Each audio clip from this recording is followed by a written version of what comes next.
ദിവ്യാത്മാക്കൾക്കെല്ലാം വിനീതമായ നമസ്കാരം. നാം എല്ലാവരും ഇപ്പോൾ ഈ ശരീരമാണ് ഞാൻ എന്നാണ് ധരിച്ചിരിക്കുന്നത്.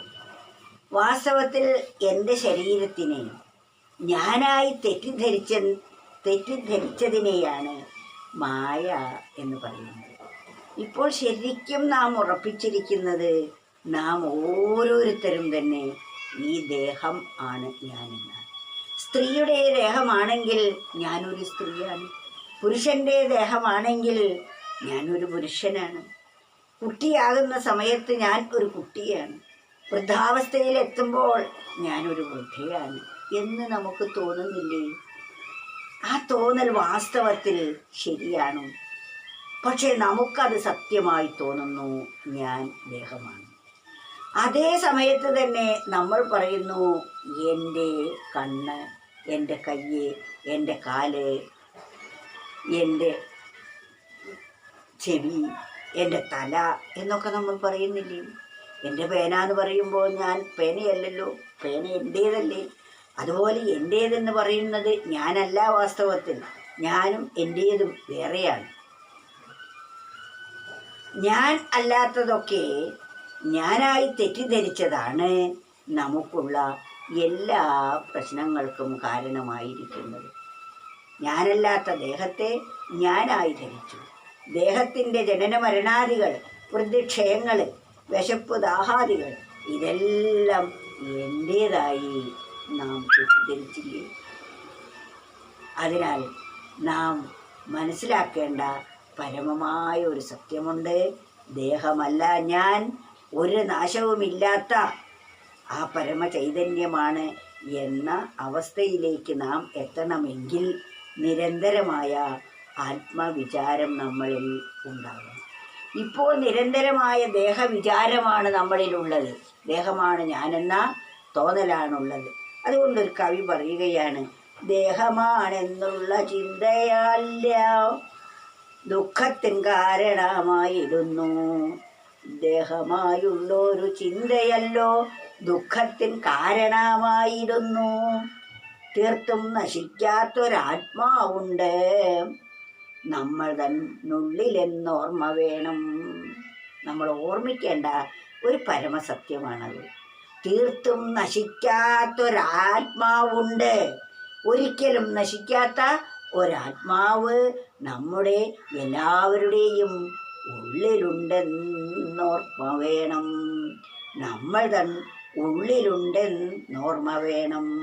നമ്മുടെ ഉള്ളിലുണ്ട് എന്ന് എപ്പോഴും നമുക്ക് ഓർമ്മ വേണം. പക്ഷേ നമുക്ക് ആത്മചിന്ത അല്ലെങ്കിൽ ആത്മാവെന്നത്, നമ്മുടെ ആത്മാവെന്ന് പല സ്ഥലങ്ങളിലും പല അർത്ഥമാണ് പറയുന്നത്. മനസ്സെന്നതിന് ഈ ആത്മാവെന്ന് പറയുന്നു, ജീവനെ ആത്മാവെന്ന് പറയുന്നു. എന്നാൽ എന്നത് ഈശ്വരൻ എന്ന ഒരർത്ഥത്തിലാണ് ഇവിടെ പറയുന്നത്. ദേഹമാണെന്നുള്ള ചിന്തയല്ലോ ദുഃഖത്തിൻ കാരണമായിടുന്നു.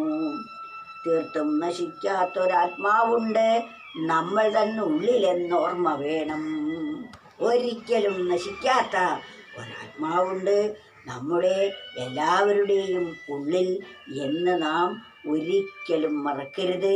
അതെപ്പോഴും ഓർത്തുകൊണ്ടിരിക്കണം. ആ ശക്തി വിശേഷമാണ് നമുക്ക് നടക്കാനുള്ള കഴിവ് തരുന്നത്, കാണാനുള്ള കഴിവ്, കേൾക്കാനുള്ള കഴിവ്, അതുപോലെ പറയാനുള്ള കഴിവ്. ഇതെല്ലാം ആ സർവേശ്വരൻ ഇതിൻ്റെ അകത്ത് ഇരിക്കുന്നത് കൊണ്ടാണ് നമുക്ക് സാധിക്കുന്നത്. ആ ബോധം നമുക്കെപ്പോഴും ഉണ്ടായിരിക്കണം. ദേഹമാണെന്നുള്ള ചിന്തയല്ലോ ദുഃഖത്തിൻ കാരണമെന്നറിയൂ. നമ്മുടെ എല്ലാ ദുഃഖത്തിനും കാരണമായിരിക്കുന്നത് ദേഹമാണ് ഞാനെന്ന തോന്നലാണ്. അതുകൊണ്ട് ദുഃഖം ഇല്ലാതാക്കണമെങ്കിൽ നാം എന്ത് ചെയ്യണം? നമ്മൾ ആരാണെന്ന പരമസത്യം അറിയണം.